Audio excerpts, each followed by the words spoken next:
Hello my friends and welcome back to my channel. Today we are going to make a sweet mustard. I love to make this at Christmas time and give it for gifts. It is so delicious.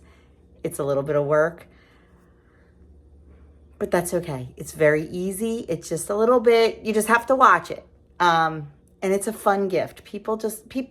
I know my family really appreciates and loves homemade gifts, especially consumable gifts, because face it, we all don't need another candle or blanket or something like that. So that is one of the reasons I love to give consumable gifts along with the gifts that they ask for. People like it, especially around the holidays. They can serve it and all that. So this sweet mustard is definitely a winner. So we are going to turn you around and show you what we need to make it, but we're not making this until tomorrow. We're starting it tonight and finishing it tomorrow. It is an overnight thing, but don't let that worry you. It is literally 5 minutes tonight, and then tomorrow we will cook it. So I'm going to turn you around. I am going to show you what we need, and then we'll talk about the process. For our mustard, we need a half a cup of dry mustard, ground mustard powder. We need a half a cup of apple cider vinegar. You're going to need 2 eggs. You are going to need 1.5 cups of sugar. Now, I have never made this with a sugar substitute, so I do not know if it will work. This is for gifts, so I'm making it the way I know how. You're going to need a 1/4 teaspoon of salt and a 1/4 teaspoon of paprika. That is all we need for this recipe. You are also, as far as equipment goes, you're going to need a whisk and a double boiler. So for the part of this that we need to start tonight, super simple. Take a bowl and we're going to mix our dry mustard and our apple cider vinegar. We're going to whisk it together real well, cover it, and that is it for tonight. Tomorrow, we will put it all together. So let's get this mixed and set aside so it'll be ready for us to go tomorrow. Okay, we have our half of a cup of dry mustard powder in a bowl. And we have our half a cup of apple cider vinegar.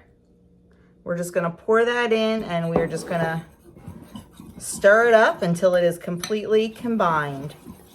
This recipe was given to me by an old coworker. That was not right. She's not old. Back when I worked for the dentist that I worked for 22 years, the one I retired from, Barb and I worked together and she made this mustard for the office one year. And oh my goodness, I could not stop dipping pretzels in it and eating it.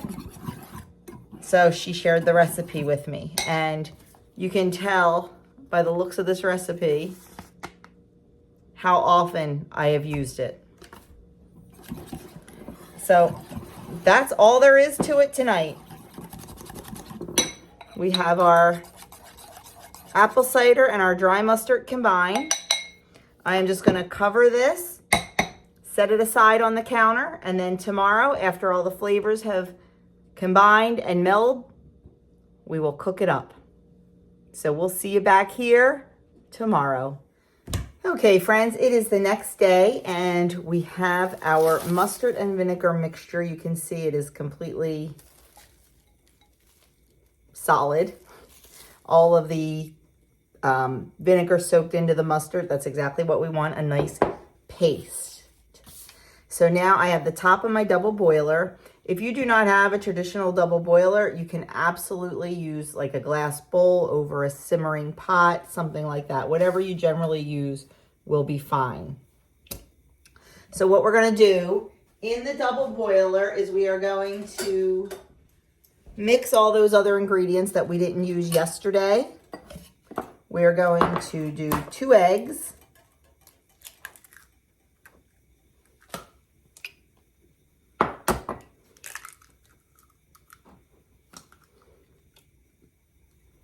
One and a half cups of sugar, a 1/4 teaspoon of salt, and a 1/4 teaspoon of regular paprika.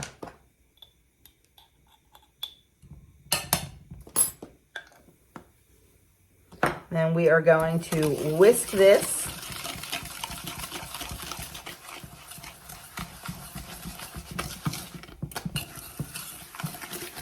until it's well combined.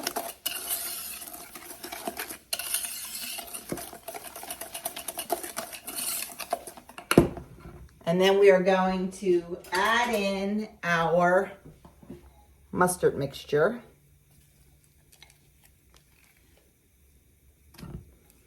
Sorry for the bad lighting. It's very early in the morning and still dark outside. And we're going to just whisk that in.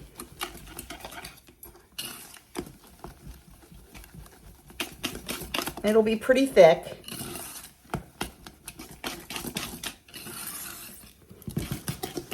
So you want to get it nice and combined. And then once it's well mixed, and once our water is simmering in our pot for our double boiler, we are just going to place this on top, and we are going to cook it until all the sugar is dissolved and this is nice and thick, that when you put a spoon in, it'll coat the back of the spoon. I would love to tell you X amount of minutes, but every time I make it, it's different because you just never know. It depends on the humidity. It depends on your ingredients. So you don't know, but you will be able to tell when it is ready. So I'm just going to wait until my water starts simmering and we'll go over to the stove. Okay, the water in our pan is at a nice simmer. So I put the double boiler on top and I am just going to let this start cooking. I'm not going to stir it constantly in the beginning because it needs to heat up, and this is pretty dense, so it's going to take a couple minutes to heat up. But once it heats up, I'm going to pretty much stir it constantly, and then we're just going to wait until all the sugar dissolves and this mixture gets very thick. You want it to drip off of a spoon, not run off of a spoon. So we're just going to let this sit and we will be back.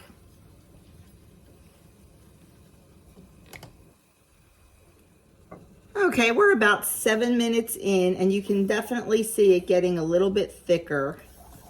And when you stir it, you can see what is on the bottom is starting to definitely get thicker. That's why you need to keep stirring it to keep it moving. Like I said, it's not a hard process, it's just a slow process. And you don't want to burn it, you don't want to scorch it. So I just keep coming over and giving it a little stir here and there.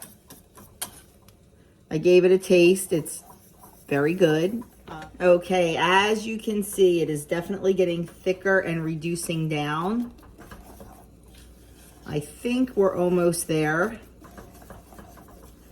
You got to be patient with it. And sometimes I don't want to be patient with it because I just want it to be done. You can see it's still running, but it's a thick run. And if I didn't put quite so much, we definitely get the drip. So I'm gonna let this go another few minutes and then we're gonna call it done. Okay, friends, I think we are just about done. It's definitely reduced down, and if you look at the spoon test,